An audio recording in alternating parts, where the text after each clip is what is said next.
My journey through arts and education began as a child. I fell in love with the arts and uh, was very grateful for the amazing teachers I had as a young person. And I became an art teacher, K through 12. And following that, I became the Arts and Education Director at Morris Arts. So each time kind of expanding the reach for programming. And my journey really has been shaped by many things, but what comes to mind for me is the second day I was at work at Morris Arts was September 11th. And within days, we were flooded with phone calls from schools and communities asking us, could we send in storytellers? Could we send in artists? Could we send in programs to help them navigate that very traumatic time? So it became amazingly clear to me how important the work we did in the community was. So that really sparked my interest and then also just ground me in the work itself. Transformation in the arts is so common and that we almost take it for granted. One of the most consistent pieces of feedback we get from teachers is that I never knew that student could do that. I didn't know they had that skill. Arts and community can take many shapes and forms, and these days, through Morris Arts, we might be having a creative aging residency for seniors through the libraries, or we might have an after-school program where students are writing and doing dramatic arts. It could be the community events that draw our whole community together and let them know they actually are a community because they're assembling and sharing that space together. We know that it helps to build connection and resilience, and it gives voice to things that sometimes don't have words. Art goes to that place where words don't always go. It allows us to find our ways to express ourselves and ways to really share our humanity with others and be full human beings. We're very excited to be starting a new chapter in Arts and Health through our work at Morris Arts, and we're building on what we've learned from our arts and education programs. We know that bringing artists into non-traditional settings can really provide very creative outlets for people of all ages. So we're excited to be partnering with other organizations in our county. Our county is so rich with artists and arts organizations that we partner with so that our reach can be broader and that we can celebrate the arts all over Morris County. When I look back over my period of time from the founding of the community theater to the Jazz and Blues Festival, I look at the total picture of how I've shaped Morris County a little bit. And what stands out for me is probably the community theater specifically, because when I founded the community theater, and I did this with my wife back in 1993, seemed to be a critical time in the history of Morris County. I remember, of course, B.B. King, because we had B.B. King several times at the community theater, and he was a very important person because he said to me, you've done my PR, but I want you to understand that the people who make me are the people who come to see me. And he would have the kids come first because they always had school, and he said they should come first, put them at the head of the line. But he sat in his dressing room and signed autographs for everybody who wanted one, and everybody wanted one was B.B. King. And I learned a lesson from him that when you're giving back to people, you have to be sensitive to them and you have to understand their needs. The advice that I would give to the next generation of cultural change makers would be to never give up. Most important thing that you can do with the arts is to continue to forge ahead, even though you feel sometimes that you're battling against the tide. You can't make the changes that you want to make, but eventually you will be able to do it. Never give up, never stop pushing the arts in Morris County, because it is a very rich community and it is a very supportive community for the arts. And the most important thing you can do is to not give up on the arts and to say that we're just not going to continue the battle, because it will be won eventually. So what inspired me to create Idea Cultural was really I came to the Dover community 30 years ago. And culture has always been part of my life, you know, whether it's poetry or music. So when I first came to Dover, I gravitated to the arts community. Initially putting together small cultural events at places like Club Columbia. Then I started to see all the wealth in the community, all of the artists that were hidden, that had so much to offer. So Idea Cultural really represented this space that was created so that these artists had a community, a place to connect, to value each other's work, and to really to showcase the artistic wealth in the community. Cultural identity right now, I think, I love the way it is. And sometimes I am sort of a traditionalist, because I want things the way they were, and the music, you know, the song that was created, but I see what young people are doing now, incorporating their own vision of tradition, how they interpret it, what it means to them today, especially in maybe a different cultural environment, making it their own. So I love that even with traditional forms of art, we're starting to see new and creative things. So sometimes it takes me a little bit of time to adapt, but I think I definitely see the value of that, and I see my children, for example, and their friends, and how they connect culturally to this new way of arts that is based on tradition, and I love what I hear. So being able to receive an award for something that I appreciate so much, it fills me with pride. Not just mine, but the pride of the community, the people who work with us, who may not know how much they're contributing to the community by being who they are, just by expressing what they have in their culture, their person, you know, the way that they express being part of the community. Professionally, it also reaffirms that we're doing something right, that without looking for accolades or this type of awards, we're able to be recognized just by being genuine and doing what we feel and making the impact that we organically do by doing what we love.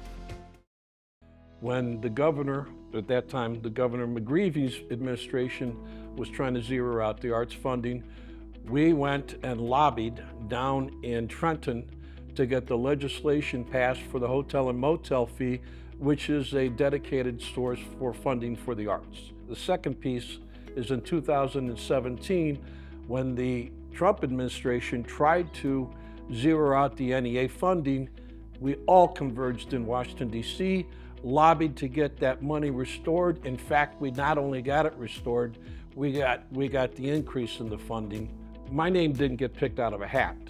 The governor actually asked quite a few of us in the arts to try to get the state reopened again, where we started with the limited audiences and built up to 100% over a period of time.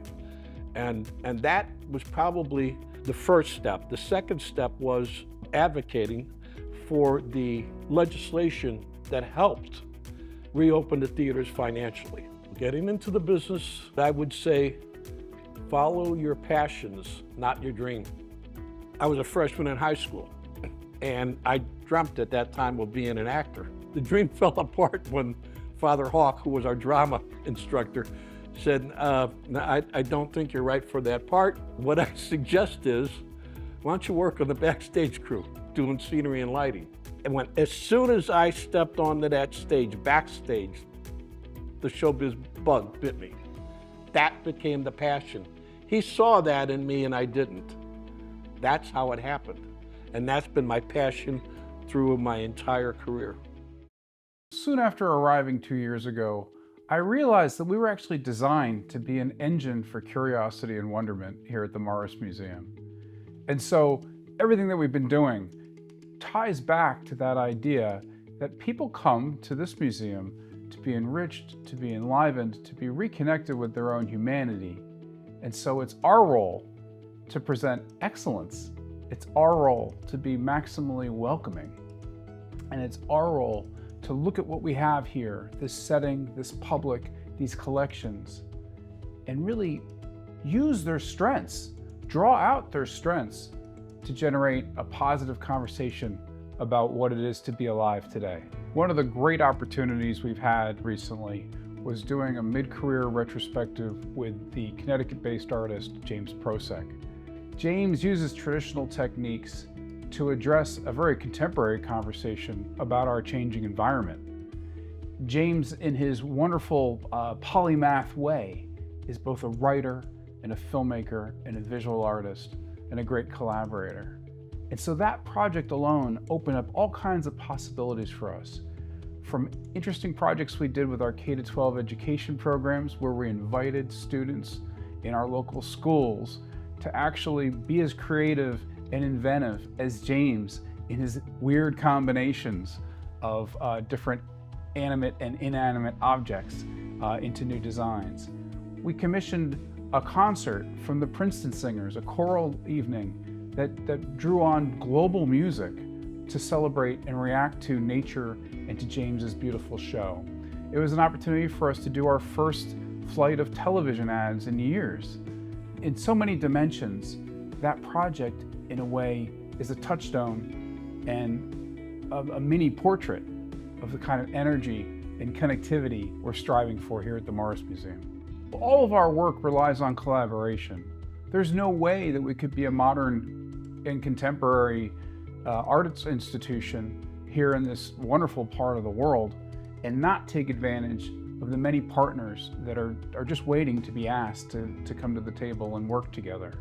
And so collaboration with collaborators of all kinds has been a hallmark of what we've been trying to do here. So when I think about the future, I think about the spaces in which we're doing those programs and the publics we're reaching through those programs. I want to give a word of congratulations to all of today's honorees. You know, this cultural infrastructure that we're all working on, this anthill of creativity, has so many different facets to it, and we're all putting so much into making this an incredible community that serves this wonderfully diverse, wonderfully curious region that extends far beyond Morris County.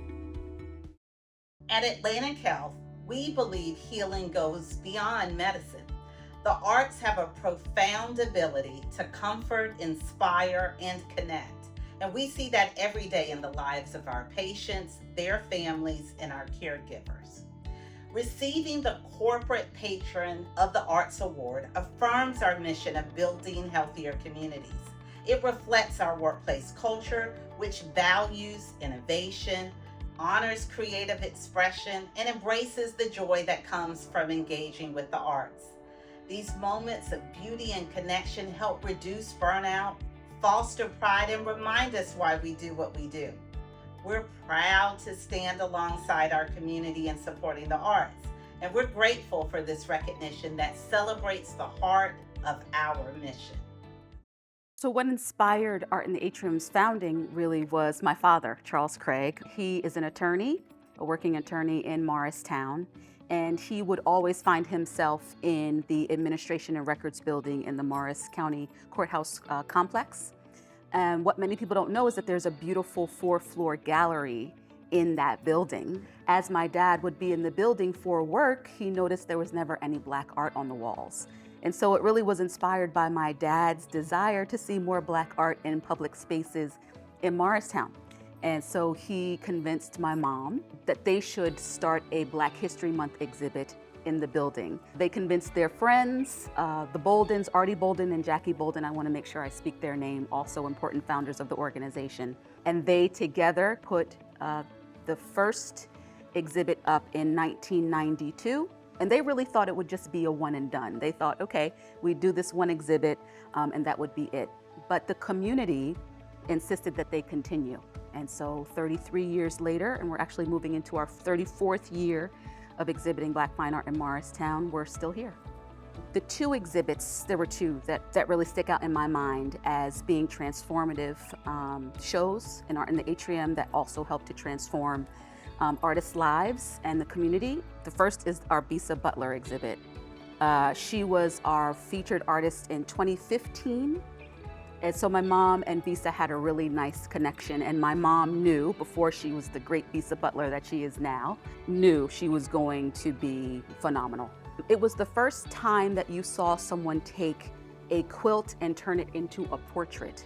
She calls what she does quilted portraiture.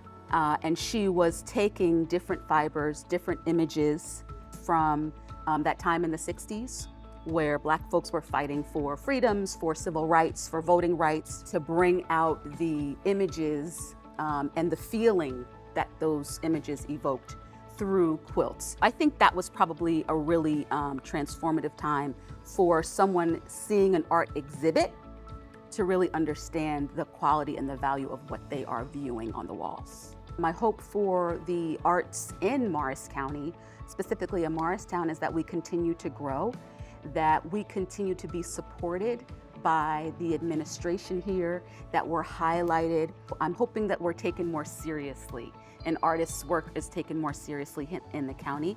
People will continue to support not only art in the atrium, but the Morris Museum, the Mayo Performing Arts Center, Morris Arts. No matter what time in history we find ourselves in, arts are important. One of our strengths is that we notice small things, and then we take those small things and make them into small things that last forever. Having a door on the street of a town means that when anyone walks through the door, you are immediately in your locale. It comes to you.